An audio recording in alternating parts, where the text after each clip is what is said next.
So hi everyone, welcome back to an another video. और आज के हम वीडियो में बात करने वाले हैं आपके यूनिट 2 के बारे में, जो कि है constitutional values and fundamental duties. और इस पर्टिकुलर यूनिट 2 का नाम है आपका कॉन्स्टिट्यूशनल वैल्यूज। तो पहले से मैं आपको सारी एक्सप्लेनेशन वीडियोस प्रोवाइड कर चुकी हूँ और एक स्पेसिफिक इंपॉर्टेंट क्वेश्चन आंसर्स की कर चुकी हूँ। आज हम बात करने वाले हैं मेनली एक सेपरेट यूनिट 2 के क्वेश्चन आंसर्स के बारे में। 5 इंपॉर्टेंट क्वेश्चन आंसर्स मैं आपको दिखाने वाली हूँ, जिसमें से 3 से 4 मैं आपको एक्सप्लेन कर दूंगी और बाकी जो है आप उसको खुद भी रीड कर सकते हैं। और कुछ क्वेश्चन आंसर्स की वीडियोस मैंने पहले भी बना रखी है इस पर्टिकुलर टॉपिक पे, तो आपको एंड में भी दिख जाएगी और ऊपर आई बटन में भी दिख जाएगी वो वीडियोस, तो वो आप जरूर चेकआउट कर सकते हैं। तो चलिए करते हैं आज की वीडियो को शुरू। और एक बात मैं जरूर बोलूंगी कि इस वीडियो को देखने से पहले एक्सप्लेनेशन वीडियो जरूर देख लेना, तभी आप इन पर्टिकुलर टॉपिक्स को समझ पाओगे। तो कॉन्स्टिट्यूशनल वैल्यूज में हमारे पास जो है 4 टॉपिक है। एक तो जस्टिस, दूसरा है लिबर्टी, तीसरा है इक्वालिटी और चौथा है फ्रेटर्निटी। सबसे इंपॉर्टेंट टॉपिक जो आप मुझसे पूछोगे, जो पेपर में जरूर पूछा जाता है, वो है फ्रेटर्निटी। और मोस्ट ऑफ द बच्चे कौन से टॉपिक छोड़कर जाते हैं, तो वो भी होता है फ्रेटर्निटी। तो याद रखना, फ्रेटर्निटी इंपॉर्टेंट टॉपिक है और आपको पढ़कर ही जाना है। फर्स्ट इंपॉर्टेंट क्वेश्चन हमारे पास आ जाता है कि एक्सप्लोर करना है आपको concept of social justice in Indian constitution. सबसे पहले आपको ये बताना चाहिए सोशल जस्टिस किसके अंडर में आ रहा है, तो वो आपका आ रहा है जस्टिस के अंडर में। तो यहाँ पे आपके 3 टाइप के जस्टिस होते हैं, एक होता है सोशल, पॉलिटिकल और इकोनॉमिक।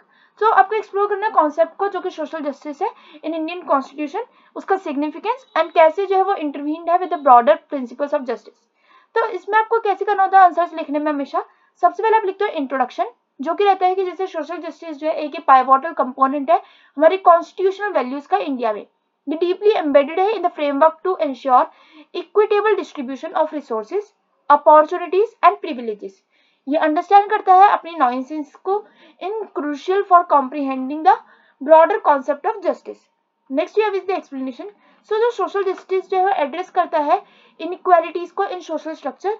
ये एम करते हैं कि अपलिफ्ट कर सके जो हमारी मार्जिनलाइज सोसाइटीज है, मतलब मार्जिनलाइज सेक्शन है सोसाइटी का, उसको।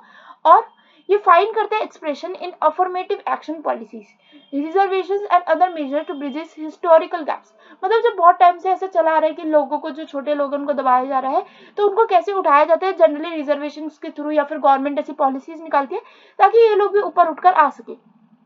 Interconnected with political and economic justice, social justice forms a trade that seeks to create a society where every citizen has equal access to political participation, economic opportunities and social amenities. Conclusion में आप डाल सकते हो normal जो आपको समझ आया इस पर्टिकुलर आंसर में, जैसे कि सोशल जस्टिस जो है सर्व करता है as a cornerstone for a just and inclusive society, highlighting the commitment of Indian Constitution to rectify historical injustices and build a more egalitarian nation। मतलब कि जो हमारी छोटी मोटी सोसाइटीज, मतलब जो हमारे सेक्शंस थे सोसाइटी के, जो कि बहुत ज्यादा नीचे रह गए हैं, उनको उठाने में जो है गवर्नमेंट का बहुत बड़ा हाथ रहता है। एनालाइज करना, नेक्स्ट क्वेश्चन आपके पास है, analyse the dimensions of liberty as outline in the constitution encompassing thought, expression, belief, faith and worship. ये एक बहुत इंपॉर्टेंट क्वेश्चन है और ये आपको जो है खुद ही करना पड़ेगा, बिकॉज इसका आंसर छोटा सा ही आपके पूरी स्क्रीन पर आंसर है क्वेश्चन के साथ, तो इसको आपको खुद करना है, बिकॉज ये थोड़ा इंपॉर्टेंट क्वेश्चन है, ये आपको डीप में पढ़ना पड़ेगा इस पर्टिकुलर क्वेश्चन के लिए अगर आपको इसका आंसर करना है तो। Next we have is elaborate on the principle of equality as enshrined in the constitution। मतलब इक्वालिटी का मतलब क्या हुआ, जो कि हमारे कॉन्स्टिट्यूशन बताता है। इक्वल एप्लीकेशन ऑफ लॉस, मतलब कि ये नहीं है कि जो इंसान, मतलब जो एक नॉर्मल इंसान है उसी के लिए लॉ है। लॉ जो है वो सबके लिए, चाहे वो फिर गवर्नमेंट का इंसान हो, चाहे फिर वो किसी भी इंडस्ट्री में किसी भी जगह पे हो, पर अगर वो एक इंडिया के पार्ट है तो उसको पर्टिकुलर इंडियन कॉन्स्टिट्यूशन की रिस्पेक्ट करनी पड़ेगी और उसको फॉलो करना पड़ेगा। और इसके अलावा ये भी पूछा गया है कि focusing on both equality before law, कि सभी जो है वो इक्वल है before the law, and the equal application of law. ये नहीं होना चाहिए कोई गरीब है तो उसके ऊपर जो है तुम ज्यादा दादागिरी करो, और अमीर है तो उसको तुम छोड़ दो क्योंकि भाई इसके पास तो पैसे है तो तुमने छोड़ दिया, ये सब नहीं होना चाहिए। How does this principle promote fairness and justice in the Indian legal system. और ये कैसे जो है इंडियन लीगल सिस्टम को पूरा ट्रुथफुल बनाता है पर्टिकुलर इक्वालिटी। सो इक्वालिटी जो है ये एक फाउंडेशनल कॉन्स्टिट्यूशनल वैल्यू है, जो कि मल्टीफेसिटेड है, और ये इनकम्पास करते हैं both the principles of equality before law and the concept of equal application of laws. Understand करना इन एस्पेक्ट्स को इज क्रूशियल, क्योंकि ये बहुत ज्यादा इंपॉर्टेंट क्यों होंगे, ताकि हम इवेल्युएट कर सके फेयरनेस को एंड जस्टिस को in Indian legal system. Explanation के बारे में बात करें हम, तो इक्वालिटी बिफोर लॉ जो कि एंश्योर करता है कि जो भी इंडिविजुअल्स है, इरिस्पेक्टिव ऑफ देयर स्टेटस या बैकग्राउंड, उनको जो है सबको जो है इक्वली ट्रीट किया जाए बिफोर लॉ। उसी के अलावा ये भी बताया गया कि जो प्रिंसिपल है इक्वल एप्लीकेशन ऑफ लॉ, ये बताता है कि किसी को भी इम्पार्शियली ट्रीट ना किया जाए, विदाउट डिस्क्रिमिनेशन जो है लॉज को जो है फॉलो किया जाए, ये प्रमोट करता है जस्टिस को फॉर इंश्योरिंग कि जो इंडिविजुअल्स है वो ट्रीटेड है Fairlie and equitably by the legal system. Lastly, we have is the conclusion. Then we have question number 4, that is examine the concept of fraternity as a constitutional value, emphasizing its role in upholding the dignity, unity and integration of nation. So जो fraternity जो है वो often describe करता है as a spirit of brotherhood in a vital constitutional value aimed at fostering a sense of community and solidarity. ये understand करता है role को जो कि एसेंशियल होता है for appreciating it's contribution to national unity and integrity. Then we have is the explanation.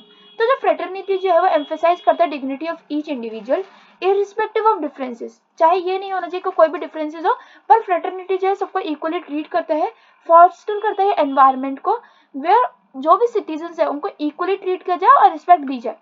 ये promote करता है unity by transcending narrow divides and encouraging a shared commitment to the well being and the progress of the nation.